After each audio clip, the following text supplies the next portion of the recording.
preparation, pauwi na kami.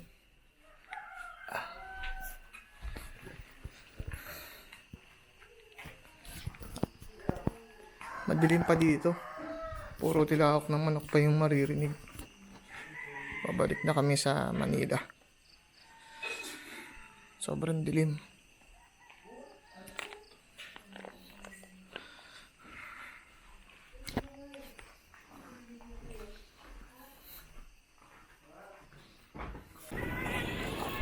Good morning guys. So eto na yung biyahe namin pa uwi. Dito na kami sa Zigzag Road sa Timonan. Nakatapos na kaming mag picture at saka magpahinga kanina. Tapos ginamit namin yung drone. Gumana naman. And then na-upload ko na dun sa nakaraang part ng long ride video namin dito sa Quezon Province. So mamaya mag-stop over ulit kami sa San Pablo para makapag-charge at makapagpahinga na rin bago dumiretso na ng Cavite. Advice ko lang sa mga gustong dumaan dito sa Zigzag Road, hanggat maaari dapat full charge yung battery ninyo bago kayo umakyat galing sa ibaba, kasi matinding akyatin yung dadanasin nyo dito. Kung pababa naman walang problema, pero alalay lang din sa preno kasi matarik yung pababa dito. Kung galing kayo ng kabilang daan, yung papunta ng Quezon talaga, matinding akyatin yung mararanasan ninyo pag papasok. Pero pag itong pauwi na, medyo mas konti lang yung aakyatin nyo compare dun sa pababa.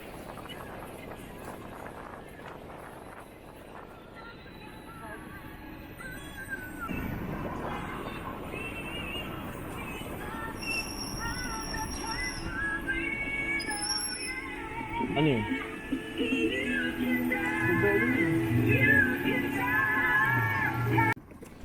Buti na lang madaling araw kami umalis kanina, mga 4:30. Kaya maaga pa lang nakarating na kami agad dito sa Zigzag Road. Kasi mahaba pa yung biyahe namin papuntang Laguna.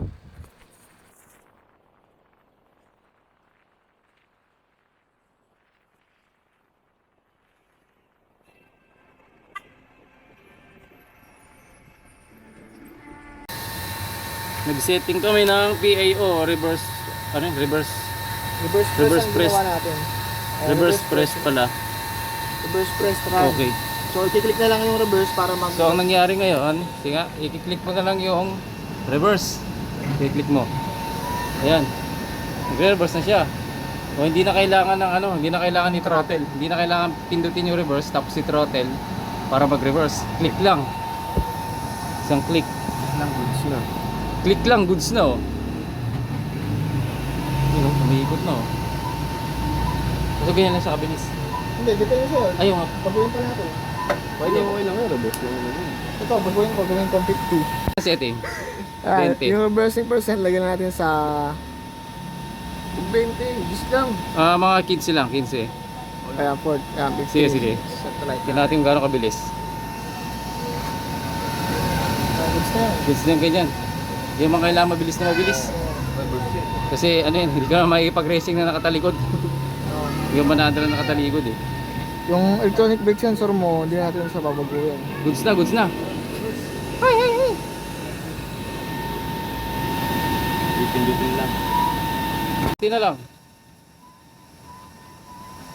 Reverse na. Ano lang talaga sa pag-set. Mahirap kasi pag walang module. Hindi kailangan kasi merong reposition ng wire. So, Kailangan alam mo yung wire. alam mo yung wire, tapos alam mo kung saan port siya nandun. Trial na lang. What na lang. Black, gray. Tama naman ito no? Black, gray. Anong PAO no? PAO. So goods na yung reverse panel na lang.